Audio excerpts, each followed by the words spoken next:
So, eto na. Pinakihintay nyo.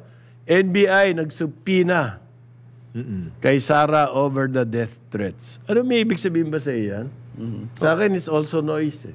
Well, at least, hindi. Sinusunod. Formality na lang. It has to be done eh. Because if you don't do it, then everybody and his brother Hindi can just pwedeng say. magsawalang tibukan. Wala, hindi pwede yun. Pero will something Wala come out silang of it? gawin, no? Well, hopefully, the NBI. Si Judge naman, the NBI Director, Judge Santiago, medyo ano to, But the, ano po, as a PINA po, ang sabi ng NBI, kailangan lang ipaliwanag ni Vice President Sara Duterte yung kanyang... tawang mga salita. Ano ba tawag dyan? By the way, i-describe nyo.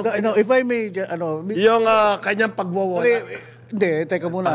Hindi, teka. Okay. Bro. Okay. Sinasabi niya, yung kanyang mga pananalita nung Zoom press conference yan was taken out of its quote-unquote logical context. What was the logical context? The context is either a context o wala ng logical or What logical? Wala siya sinabi daw assassin. So explain what was the logical context. Wala daw siya sinabing assassin na salita. So that's Alam mo, masyadong aggressive daw yung narrative na binebenta. ang kuha ko dyan, parin Joel, diba? Nasabi ko lang. if she had to explain her statement, then something is wrong. pinagsisisihan niya. Kumakambyo, ganun. Alam niyang mali. Kaya niya kailangan i-explain.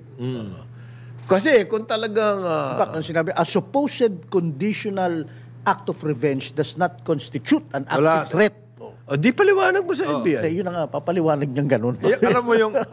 sabi niya, it's a plan without the meat. Ay, wala. Ayun. Walang flesh. Without the flesh. Walang karne yan. Yung afterthought. Wala yun. But when you were saying that, you were, may dating po yun sa bayan. Parang yan yung parang yan yung, may bomba dyan sa aeroplano. Yun, masama yun, ha? Yan, hindi Huwag ka magbibiro nun, sasakay ka sa aeroplano. Ganyan din, the same level. Exactly Parang ganyan ba yun? The same level ang sa president. Hindi pwede yan.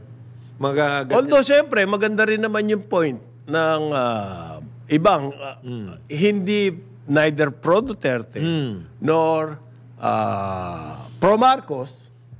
So, kasi merong pro-Marcos, hindi naman anti-Duterte. Meron namang pro-Duterte, hindi rin naman anti-Marcos. Okay? Yung mga pro-Duterte, hindi natin alam kung anti-Marcos sila. Alright.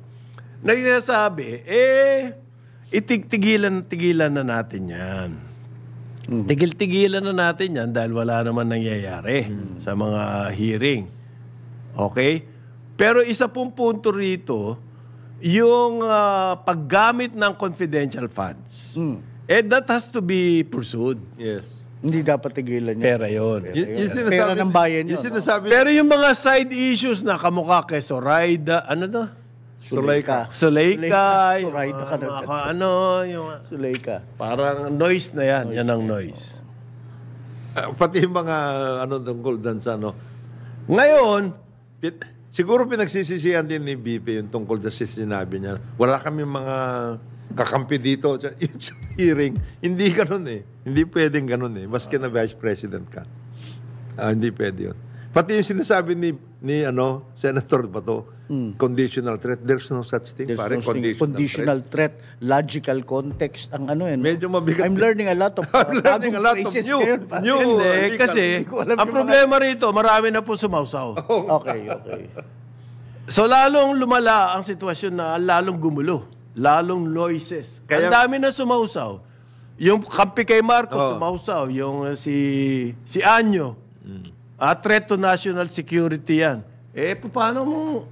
Kaya pabayaan nyo ang NBI na NBI na lang. Yun talagang go through the process. That process. Ang dami na sumausaw. Ito naman doon sa kabila, ang dami rin sumausaw.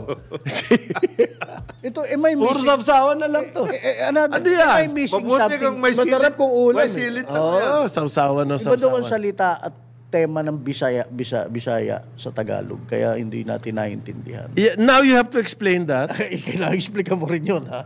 Okay. Kasi po, kung talagang yan, deliberate at pinag-aralan niyang video na yan, ang aking analysis, pare, Siya mag-isa lang It's not a produced video.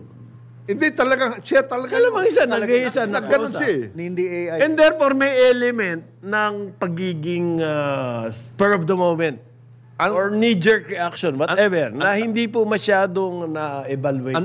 Ang tawag nga doon, gigil eh. Galit. Galit. Ako, maganda pa yung salita mo. Ako, hysteria eh. Gigil, Ako, hysteria yun eh. Oo, parang ganun. Yung para po nag-iiskandalo sa mall. Yung ganun. May nangyari eh. Am I a liar?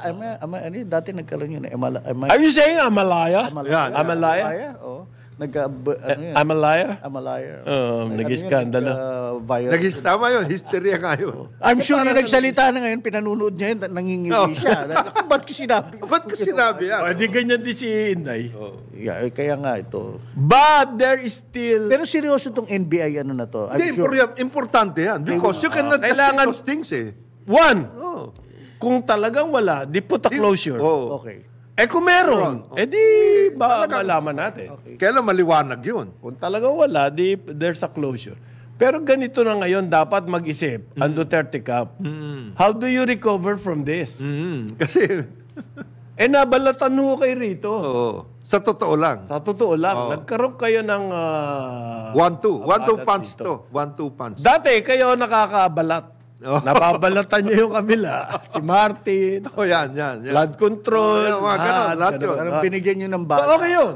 Nabalatan nyo sila. Ngayon, kayo, binalatan naman kayo. 1-2 nga eh. 1-2 punch. Merong ganyan. So, how do you recover There's a lesson there somewhere. Meron. Meron. I'm sure si... Back to the drawing board. Pati yung mga ano ninyo, yung mga tiga-sulsol nyo, Sultan? ang dami. Isipin nyo, dumaan. Meron na nga mga umayaw eh. Na sultan. Isipin mo, dahil dyan sa nangyaring ganyan, umabot na doon.